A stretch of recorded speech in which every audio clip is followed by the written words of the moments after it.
Hi everybody, after this chapter what I'd like you to do is to do some independent research about the Tower of London, and then I'd like you to set me a 5-question quiz so that I have to answer the questions that you set for me. Okay, chapter 28, here we go. The famous wild boy of London, we meet again. The man with the golden eyeball limped closer, leaning heavily on his cane. He wore the same shaded spectacles as his colleagues in the hall. The dark lenses gleamed as, beyond the balcony, another crackle of electricity lit the towering wheels of the machine. He extended a hand. "It is a pleasure." The fogging wild boy's head cleared and his mind came into sharp focus. He considered making a run for it, but he knew the man had a sword in his cane as well as a pistol in his coat. He wouldn't be able to escape. He had to fight. He had to go to shake his hand, but instead kick his knee and shove him back. "No doubt," the man said, "you are considering an attack. I wonder, have you already established your method of escape? There is a secret door just yards from where you stand. Have you observed?" "I blooming seen it." "Indeed." The man stepped aside, gesturing with a sweep of his cane. "Then you are free to leave." Wild Boy didn't move. "It is no trick," the man said. "You have my word that you will not be harmed." "Your word don't mean nothing to me. Who the hell are you?" "My name is Marcus Bishop. Never heard of you.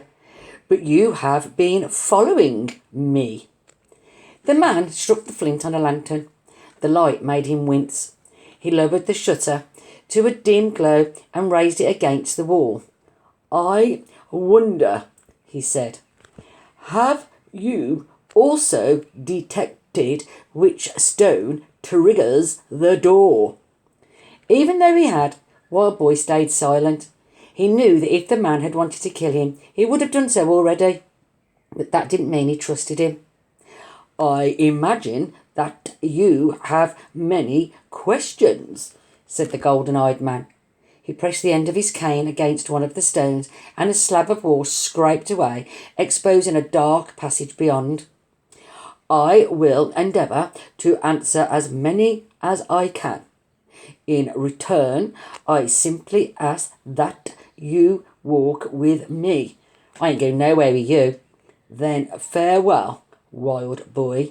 It really was a pleasure." The man's coat fluttered as he disappeared into the secret passage. Wild Boy stood alone, stunned. Part of him wanted to turn and run, but still he wanted answers. About the murders and about the machine. He crept through the narrow entrance and peered down another twisting stairway.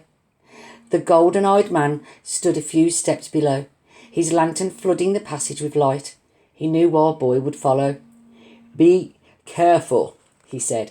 He set off again, his silver hair brushing the ceiling of the low passage. Wild Boy moved faster, catching up. "Where are we?" he demanded. "You know where we are." "Tower of London." "Correct. Specifically, we are in the White Tower, the castle's keep." "You can't just do what you want in the Tower of London." "Yes, we can." The stairs led to a wider corridor with swords and shields displayed on the walls. Wild Boy stopped, looked back and forth, then followed again. The golden-eyed man, Marcus Bishop, didn't slow down. "Who are you?" Wild Boy said. "You and them other blokes." "We have no official name. Those aware of our existence simply refer to us as the gentlemen. We work for the government." "What government?" "Your government." "I ain't got no blasted government. What are you, like scientists, like the professor?" The man paused for a moment, selecting his words carefully. "Some of us. We are experts in various fields. Science, medicine, military, espionage. We study new technologies and assist the police in matters that are beyond their powers and abilities. One might describe us simply as a society of concerned individuals. Concerned about what? Britain, its security, prosperity, survival. You are a citizen of the largest empire the world has ever known. Such power is not acquired only by good manners. I've seen your good manners, Wild Boy said. I've seen them prisoners you got locked up. You're going to use the machine on them once you got it working? Our subjects are all convicted criminals, sentenced to death by the courts. Each has been offered a choice.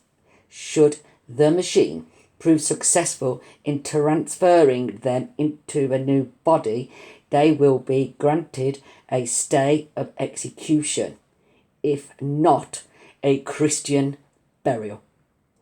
Are those not more generous terms than the hangman offers? They came to a door. Marcus Bishop tapped his cane against the iron surface. What's any of this got to do with me? Wild Boy said. Nothing whatsoever.